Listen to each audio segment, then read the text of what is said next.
So, good morning, student. Now, today we will discuss the first chapter of ninth standard, a constitution.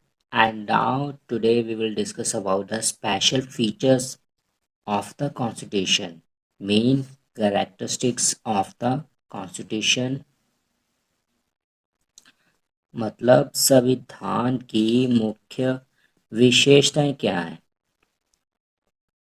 So, all the students, you know that our Indian constitution is the biggest constitution in the world.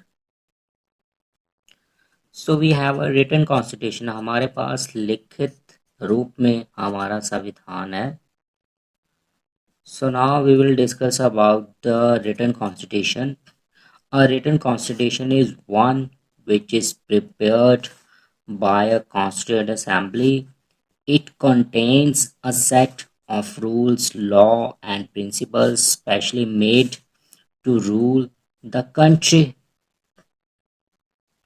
एक लिखित संविधान वह होता है कि जो संविधान सभा द्वारा तैयार किया जाता है. इसमें देश पर शासन करने के लिए विशेष रूप से बनाए गए नियमों, कानूनों और सिद्धांतों का एक समूह है.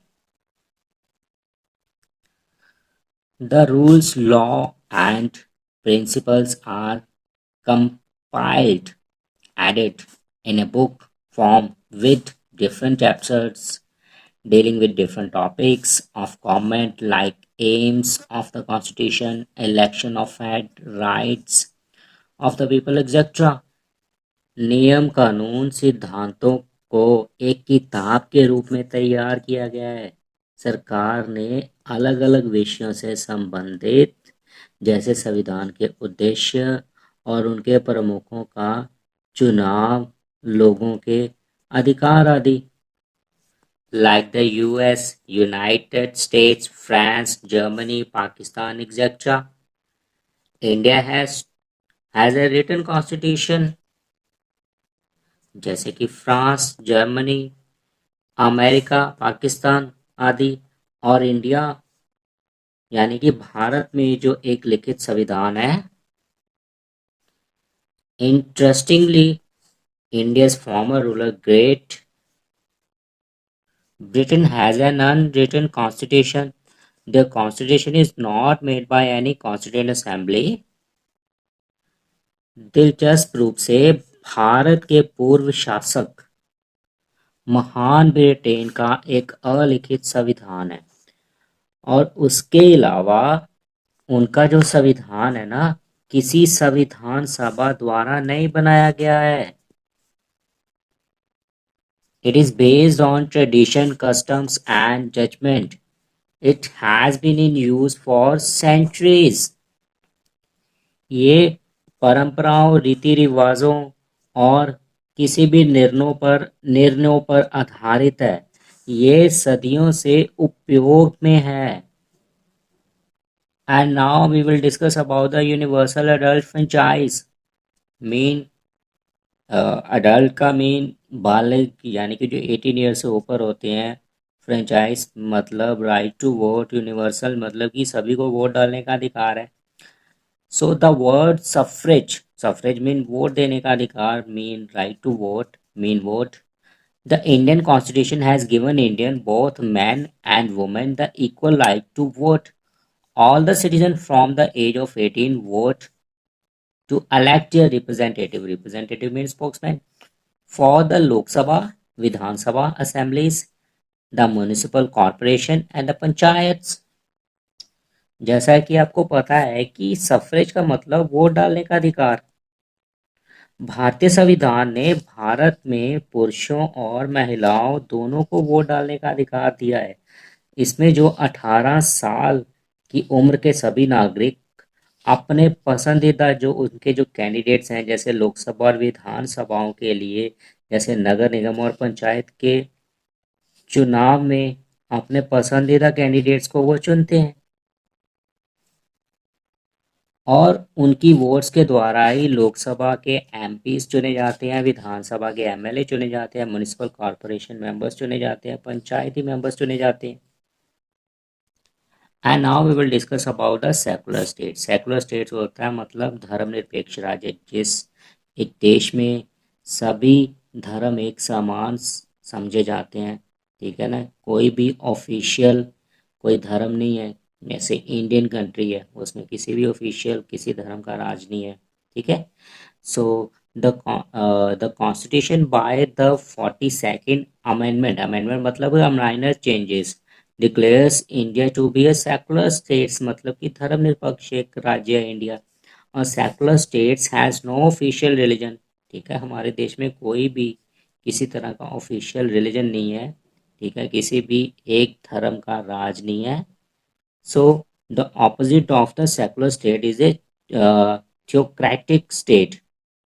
थियोक्रेटिक स्टेट मतलब कि धर्म शासित। और इस और मैं आपको थियोक्रेटिक स्टेट्स का मतलब समझाता। थियोक्रेटिक स्टेट का मतलब क्या है? थियोक्रेटिक स्टेट्स मीन सरकार एक प्रणाली से संबंधित या उसे अस्वीकार करने के लिए जिसमें पुजारी भगवान या भगवान के नाम पर शासन करते हैं, ठीक है, उसका मतलब होता है theocratic state. So now we will discuss about the secular states. The Constitution by the 42nd Amendment declares India to be a secular state. A secular state has no religion, no official religion. The opposite of a secular state is a theocratic state.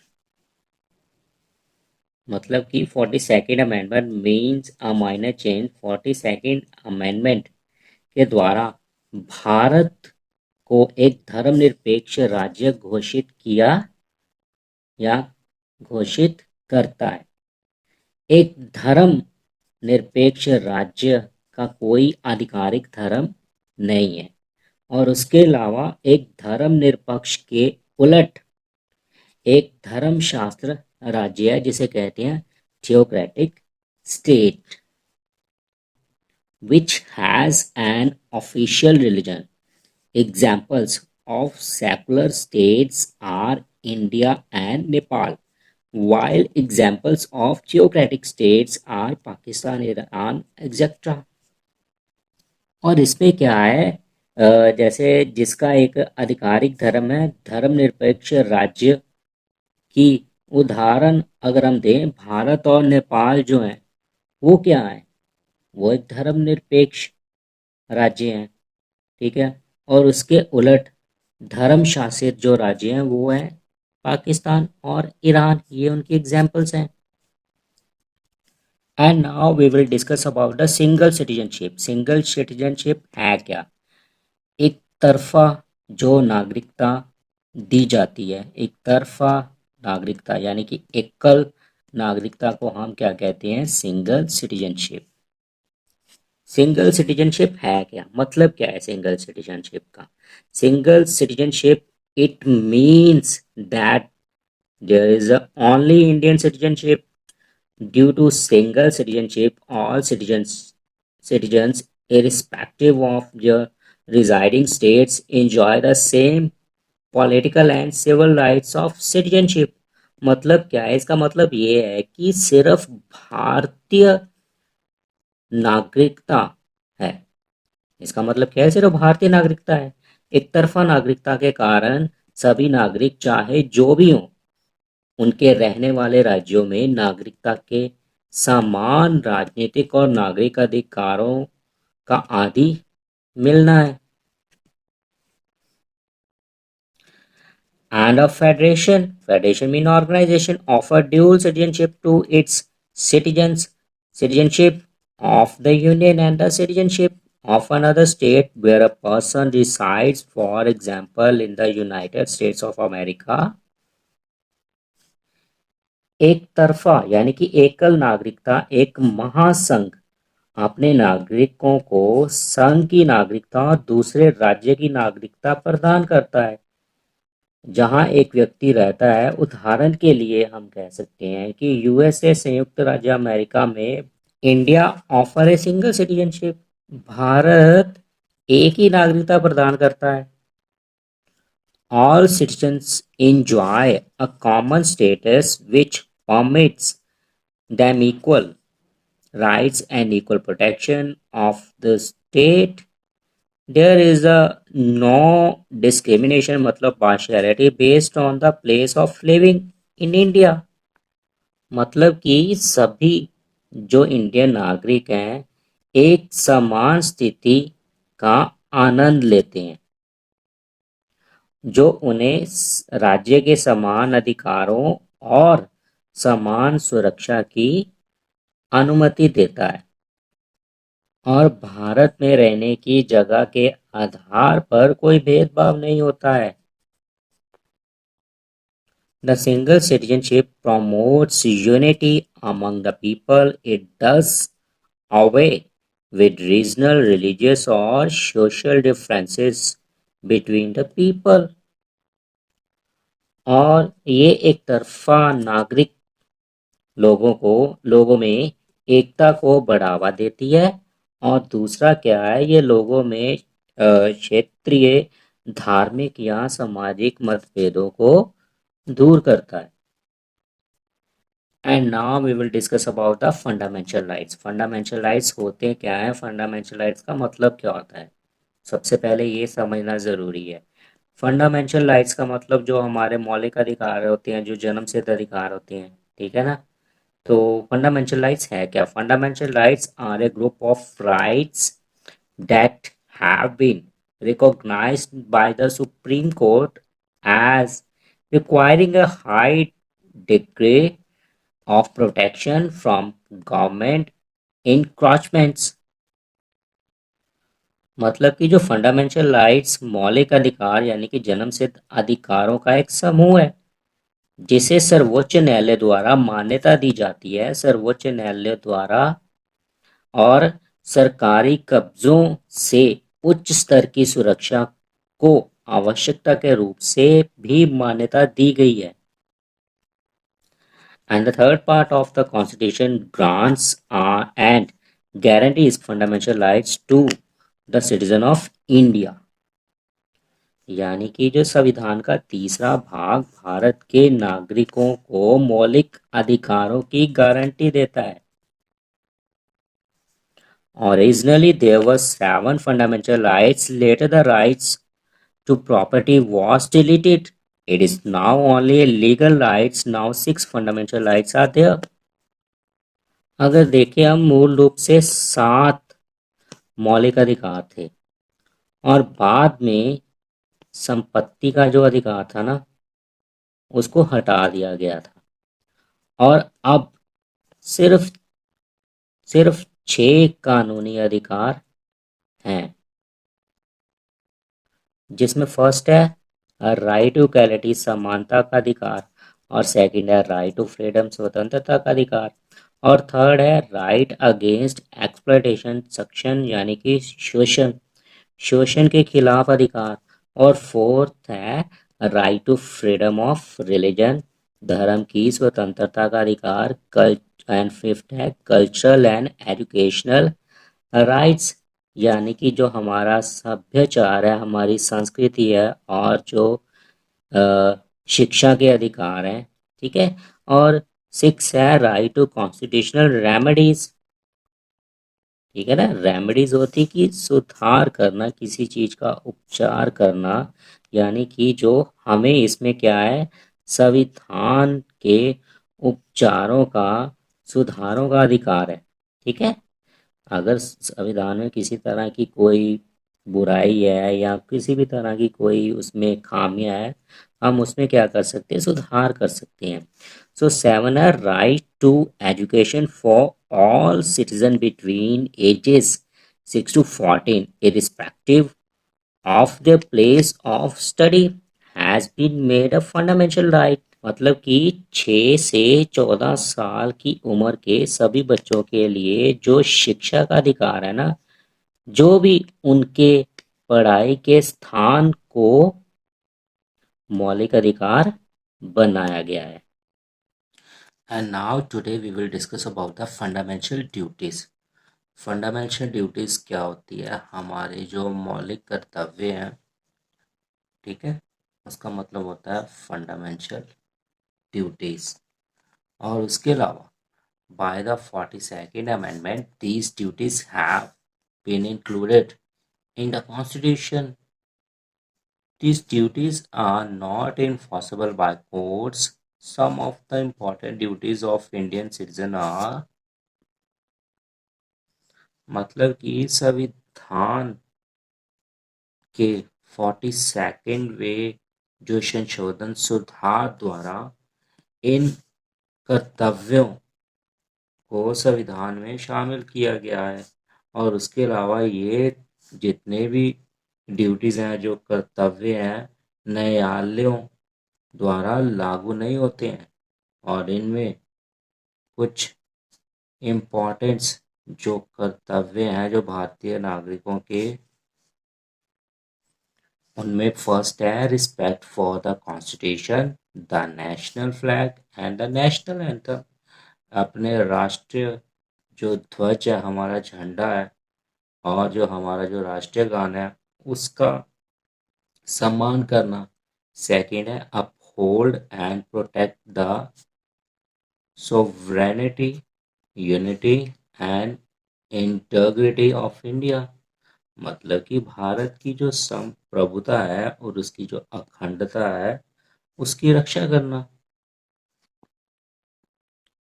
And next is defend the country and render national service when called.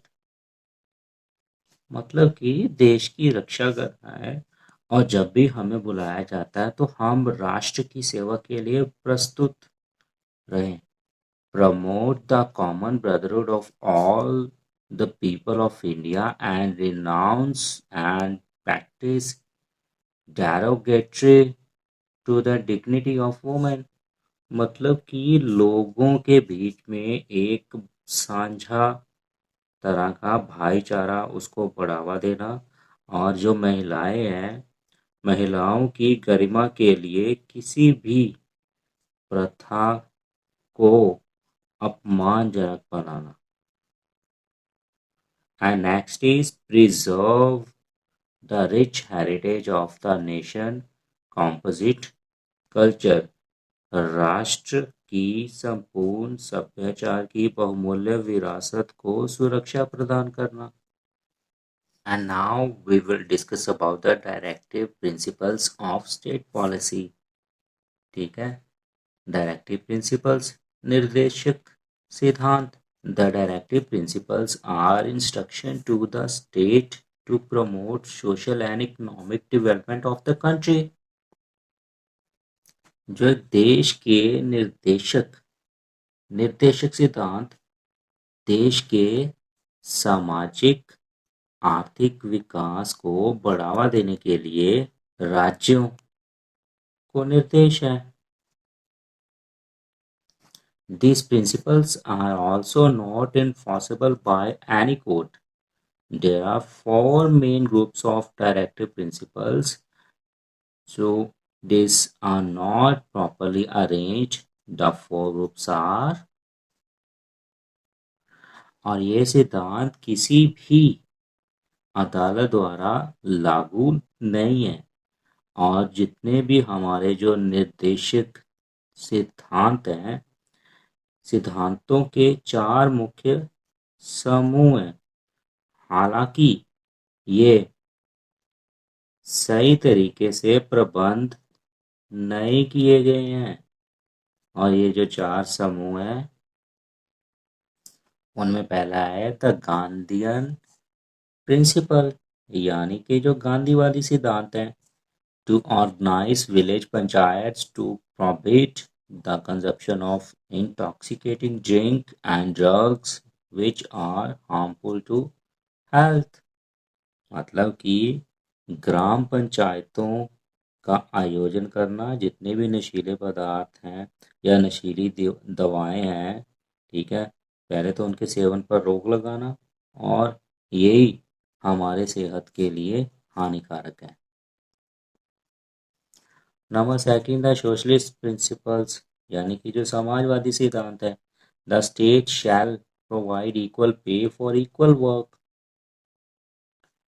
for both men and women, to protect their children and youth from exploitation and moral and material abandonment, etc. Mean to say जो समाजवादी सिद्धांत है, राज्य पुरुषों और महिलाओं दोनों के लिए एक समान काम के लिए वेतन प्रदान करेगा, और जो बच्चों और युवाओं के शोषण और नैतिक पदार्थों का हम परित्याग करते हैं, उनसे बचाने के लिए। And next is the liberal principles, उदारशील यानी कि स्वार्थहीन सिद्धांत, to secure a uniform civil code for citizens and to provide free legal aid to the poor, etc.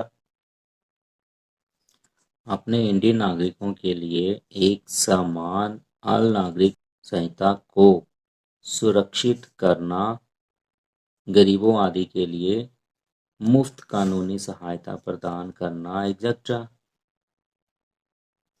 And the last point is the general principle, जो आम सिद्धांत है, सामान्य सिद्धांत है, to promote international peace and security, to मेन just and honourable relation between the nation, etcetera. अंतरराष्ट्रीय शांति और सुरक्षा को बढ़ावा देने के लिए राष्ट्र आदि के बीच न्यायपूर्ण और सम्मानजनक संबंधों को बनाए रखने के लिए। And last point of this chapter we will discuss about the welfare state, कल्याणकारी राज्य। The directive principle of state policy clearly mentioned that the state is responsible for setting up of welfare. It means a welfare state must look after the social, economic and political life of the people. राज्य नीति के निर्देशक जो सिद्धांत में स्पष्ट रूप से बताया गया है कि राज्य कल्याणकारी राज्य की स्थापना के लिए जिम्मेदार है, और इसका मतलब ये है कि कल्याणकारी राज्य के लोगों को सामाजिक, आर्थिक और जो राजनीतिक जीवन की देखभाल करनी चाहिए। There must be social economic reform and policies adopted by the government, both at the center and in the states, to promote the welfare of Indians. Some of the measures are: सरकार द्वारा जो अपनाए गए सामाजिक जो आर्थिक सुधार हैं और जो उनकी नीतियां होनी चाहिए, उनमें है दोनों केंद्र और राज्यों में भारतीय कल्याण को बढ़ावा देने के लिए होनी चाहिए। Number 1, provide free and compulsory education for all children, मतलब सभी बच्चों के लिए मुफ्त और जरूरी शिक्षा प्रदान करें। And second is provide free medical aid and monetary help, पैसे से संबंधित, to the old, the sick and the unemployed, बेरोजगारी, बूढ़े, बीमार और बेरोजगारों को मुफ्त डॉक्टरी सहायता और पैसे से संबंधित सहायता प्रदान करें। And third is to raise the living standard of the villager,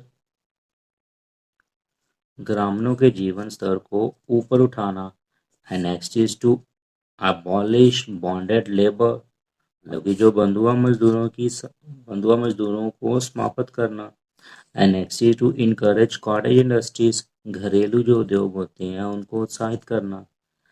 and last point is thus the basic feature of the constitution try to fulfill the objectives set forth in the constitution by our constitution maker। इस प्रकार जो संविधान की मूल्य विशेषताएं हैं हमारे संविधान निर्माताओं द्वारा संविधान में निर्धारित उद्देश्यों को पूरा करने का पूरा प्रयास करती हैं।